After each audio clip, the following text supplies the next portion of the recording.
with lights and people dressed as animals and just this all-encompassing art form. It's like reading a bedtime story. Everybody's going to get something different from it. All of us that were involved right away fell in love with the story and the music. It's impossible to be in the room and not have your first reaction be, wow, this is so beautiful.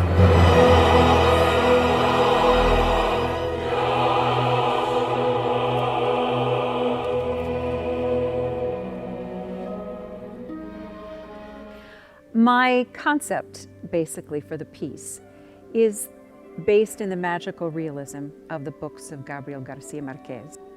Everyone on the boat undergoes a journey on the Amazon, including the ship's captain, who has done it many, many times. What's different about this is that everyone has a storyline arc or a change, something that happens to them. I think just being able to explore who Florencia is has been really exciting, because since it's not, you know, one of the like top 10, 20, 30 repertory operas, there's no sort of preconceived notion of who or what she needs to be. The steamboat is more than just a piece of scenery. It's sort of an extension of the captain. It's a character itself. Construction of it started in May, and we pretty much built the whole thing in our paint shop. Carpenters were going back and forth, building the hull and everything. And we really were exploring colors and textures and creatures in the Amazon. And we wanted the set and costumes to be really informed by those colors and textures. In my research about the Amazon, it became very clear that the kind of creatures, the animal life, the bird life, the insect life of the Amazon was so astoundingly different from anything that we have experience with. What I've chosen to make unique about this piece is the addition of the chorus as these creatures. To my knowledge, nothing of this kind has ever been done. Usually the chorus is actually off stage. So we developed the idea that there would be aquatic characters, flying birds, monkeys, all the kinds of creatures that you would see if you were fortunate enough to go down the Amazon even today. One of the most important parts of the design process was looking at color.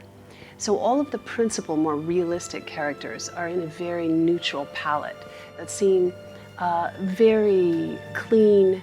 And then when we start to meet these creatures from the Amazon, they're very much of the color palette of the indigenous creatures you'd find in the Amazon.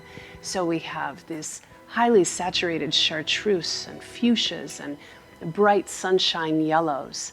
And all of that color palette is very important to help tell that story of transition as Florencia and the other characters go down the Amazon and get caught more and more up in this magical storytelling.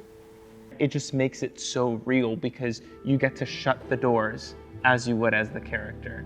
And in a way, the costuming just helps us really give into the character and feel as though we're safe within our costume, but still express everything that we would as the character. And it's just that exciting feeling that you get when you're just pouring your soul out onto these lights that you know thousands of people are standing behind. I think Kaitlyn has a unique voice. There are composers who clearly inspired him, but the result sounds really like nothing else.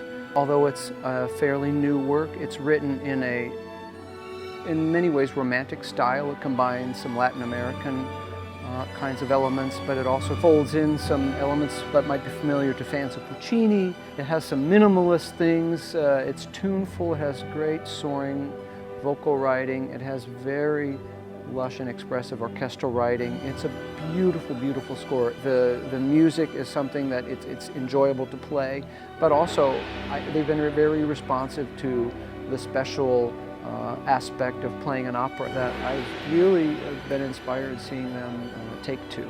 It's like watching a film. I mean, this opera is shorter than most. I think we barely hit 2 hours with it. And I think that's pretty exciting because it's like a night out watching a live film. It's great.